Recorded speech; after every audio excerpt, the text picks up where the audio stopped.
बिस्मिल्लाहिर्रहमानिर्रहीम। अस्सलाम वालेकुम वरहमतुल्लाहि वबरकातुहू। कैसे हैं आप सब? उम्मीद करता हूँ कि आप सब खैर आफियत से होंगे। अल्लाह पाक आपके कारोबार, माल, जान में बरकत अता फरमाए। मैं हूँ साइम व्लॉगर, आज फिर एक नई वीडियो के साथ आपकी खिदमत में हाजिर हूँ। तो जैसे कि दोस्तों मुझे बहुत खुशी है और मैं आपका तहे दिल से शुक्रगुजार हूँ कि आप मेरी तमाम वीडियोस को देखते हैं, लाइक भी करते हैं, शेयर भी करते हैं और सबसे बड़ी बात है कि आप कमेंट्स करते हैं।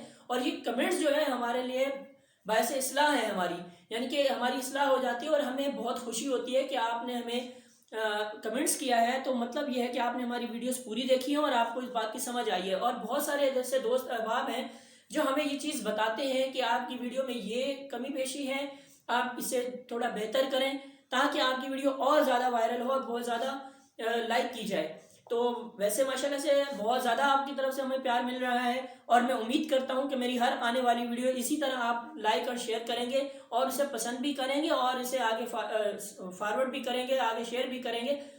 तो आज जो हमारी वीडियो का टॉपिक है वो बहुत अच्छा है, इल्म की ताकत। ये देखिए दोस्तों, आप और हम ये सब जानते हैं कि जो इल्म की ताकत है वो इल्म बहुत बड़ी चीज़ है। तो इल्म से इंसान बहुत कुछ हासिल कर सकता है। कलम की ताकत जो है इंसान के पास, जिसके पास कलम की ताकत होती है वो बड़े से बड़े हथियार को भी पीछे छोड़ देती है। जो कलम की ताकत और कलम की जो मार होती है वो उसका कोई भी सानी नहीं है। असल में बहुत सारे हमारे बैकवर्ड एरियाज हैं, यानी कि ऐसे मतलब गांव देहात हैं जहां पर तालीम का रुझान बिल्कुल कम है, तालीम के म्यार को वो बिल्कुल भी नहीं समझ पाते। वो उनके जहन में ये होता है कि ये सिर्फ वक्त का ज़िया है, बच्चे पढ़ते तो नहीं हैं लेकिन बस उन्हें किसी ना किसी काम में लगा दिया जाता है। लेकिन देखिए, हुनर अपनी जगह पे है, तालीम अपनी जगह पे है। जिसके पास तालीम है और हुनर है वो इस दुनिया में शहनशाह है, वो बादशाह है, क्योंकि उसके पास दोनों चीज़ें हैं। लेकिन जिसके पास दोनों चीज़ें नहीं हैं और हुनर है, हुनर भी अच्छी बात है लेकिन हुनर के साथ मालूमात होना लाजमी है, जनरल नॉलेज होना लाजमी है। लेकिन ये चीज़ बहुत सारे लोग इस चीज़ को नहीं समझते। लेकिन माशाल्लाह से आप और हम जो हैं इस चीज़ को अच्छे से समझते हैं कि अगर हमारे पास हुनर है लेकिन उसके साथ हमारे पास इल्म भी होनी चाहिए, हमारे पास तालीम हो जी, तो हम उसे मज़ीद अपने हुनर को बेहतर से बेहतर बना सकते हैं। तो आइए चलते हैं, हम अपनी वीडियो का आगाज़ करते हैं। और आज जिस शख्सियत के हवाले से मैं बात करूंगा वो आप और हम बहुत अच्छे से उन शख्सियत को जानते हैं। तो चलें शुरू करते हैं हम अपनी वीडियो, टाइम को ज़ाया किए बिना।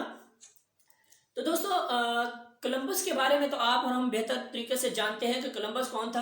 कोलंबस जो था वो एक जहाजरान का बेटा था। और ऐसे जो लोग होते हैं ये सितारों के इल्म को बाखूबी जानते हैं और ऐसे ही लोग जो है जहाज के सफर को यकीनी और मौकफ बना सकते हैं, क्योंकि इन्हें सितारों का इल्म पता होता है। तो सितारों के इल्म के तहत ये अपने समंदर के रस्तों को आसानी से जांच लेते हैं, पहचान लेते हैं। तो इस वजह से कोलंबस जो है उसके एक दिन माइंड में ख्याल आया कि क्यों ना मैं समंदर के दूसरी तरफ जाकर देखूं, हो सकता है कि वहां पर भी कोई मुल्क आबाद हो।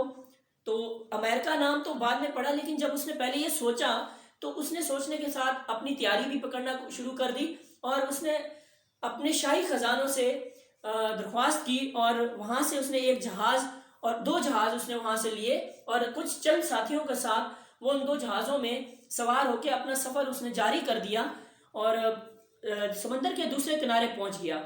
जैसे ही वो समंदर के दूसरे किनारे पहुंचा तो वहां वो देखता है कि बहुत सारे कुछ लोग हैं जो वहां पर जंगली जानवरों की तरह रहते हैं। जंगलों में रहने वाले थे जानवर, मतलब बिल्कुल जानवरों टाइप, यानी कि जैसे आप देखें कि जंगल में जो जानवर रहते हैं और कुछ लोग जो जंगलों में रहते हैं वो भी, उनका भी लिविंग स्टाइल वही हो जाता है जो वहाँ के जानवरों का होता है। तो उन्हें कोई सोच समझ बूझ नहीं होती, वो वैशी हो जाते हैं और उनका रहन सहन भी अलग होता है, उनको कोई समझ बूझ नहीं होती। तो उसने देखा और उसने सोचा क्यों ना मैं इन पर अपनी हुकूमत जमाऊं। तो कोलंबस ने उन पर अपनी हुकूमत जमाना चाही, लेकिन वो आड़े हाथ आए और उन्होंने उससे घेर लिया उनके पूरे ग्रोह को और वो लड़ने लगे। तो कोलंबस ने बेहतर ये समझा कि इनसे लड़ने के बजाय, क्योंकि मेरे साथ जो आए हुए साथी हैं वो तादाद में कम हैं, तो क्यों ना हम इनसे लड़ाई नहीं करते, तो इनके लिए हम कोई और हल निकालते हैं।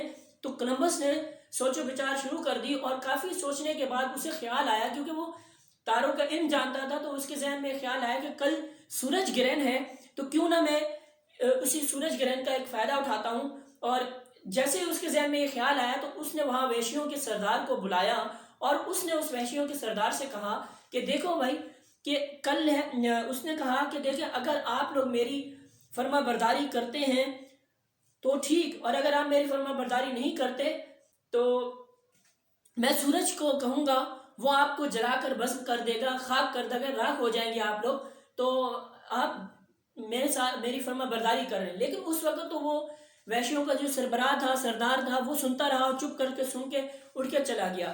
لیکن جیسے ہی دوسرے دن کا آغاز ہوا تو سورج گرہن جو ہے شروع ہونے لگا، تو جیسے جیسے سورج گرہن شروع ہونے لگا تو وہ جو وحشی تھے ان پہ خوف سا طاری ہو گیا اور ڈر سا طاری ہو گیا، اور انہوں نے یہ سوچا کہ واقعی میں جو کولمبس ہے وہ کوئی جادوگر ہے، کوئی بزرگ ہے، کوئی مطلب وہ بہت بڑا، انہوں نے اس کو کوئی جادوگر سمجھنا شروع کر دیا۔ تو اور جیسے ہی سورج گرہن اور مزید زور پکڑا تو وہ سارے وہاں پر کولمبس کے پاس پہنچ گئے اور انہوں نے اس کی اطاعت کرنا شروع کر دی اور اس کی فرما برداری میں آ گئے۔ تو دوستو کسی طرح نے اس بات پہ یہ کہا ہے کہ دیکھیں کہ علم کی طاقت سے اس نے جہاں اتنی بڑی فوج سے وہ لڑائی نہیں کر سکتا تھا، اتنی بڑی فوج سے اس نے جان چھڑانے کے لیے اپنے علم کا استعمال کیا اور اپنی ذہانت کا استعمال کیا، کیونکہ اس کے پاس علم تھا۔ اس نے اس چیز کو اپنے سامنے مد مقابل رکھا اور اسی کی بنا پر اس نے ان وحشیوں کو اپنے تابع کیا، اور بعد میں وہ ان کے تابع ہو گئے اس کے خوف سے، ایک علم کی خاطر کہ دیکھیں انسان کے پاس اگر علم ہو تو کسی کو بھی وہ اپنے تابع کر سکتا ہے، کسی کو بھی اپنا بنا سکتا ہے۔ تو یہ چیزیں دوستو آپ اور ہمیں سمجھنے کی ہے کہ ہم لوگ جو ہم سمجھتے ہیں کہ جی فلاں کے پاس علم ہے یا نہیں ہے، تو ہم جو ہے ان چیزوں کو سمجھنے سے بہت دور قاصر ہیں، ہم نہیں سمجھ پاتے، لیکن ہمیں سمجھنا چاہیے۔ تو کولمبس نے اپنی ذہانت اور اپنی سمجھداری اور اپنے ستاروں کے علم کے ذریعے سے ان وحشیوں کو اپنے اس میں تابع کیا، اور پھر وہاں پر اس نے وہ ایک ملک بنایا، اور جو اس ملک تھا اس کا نام امریکہ تھا۔ جو اس وقت تو امریکہ جو ہے وہ علم اور دولت کا وہ بنا ہوا ہے، لیکن اس وقت جو ہے وہ بالکل ایک بیاباں جنگل اور وحشیوں کا ایک ٹھکانہ تھا۔ تو اس ٹھکانے کو کولمبس نے اپنی ذہانت سے، اپنے علم سے اس جگہ کو ایک جگہ کا نام دیا، امریکہ کا نام دیا اس کو، اور آباد کیا، اور آج آپ دیکھیں کہ امریکہ جو ہے سپر پاور بن چکا ہے ایک اس کولمبس کی ذہانت کی وجہ سے۔ تو اس لیے کہتے ہیں دوستو علم بہت بڑی طاقت ہے، تو علم کی طاقت انسان کو کہاں سے کہاں پہنچا سکتی ہے، یہ آپ اور ہمیں اس چیز کا بہت اچھے سے اندازہ ہے۔ امید کرتا ہوں کہ آپ کو میری ویڈیو اچھی لگی ہوگی۔ ویڈیو اچھی لگے لائک کیجئے، شیئر کیجئے، سبسکرائب کیجئے، فالو کیجئے، اور مجھے اجازت دیجئے ڈھیر ساری دعاؤں کے ساتھ۔ اللہ حافظ۔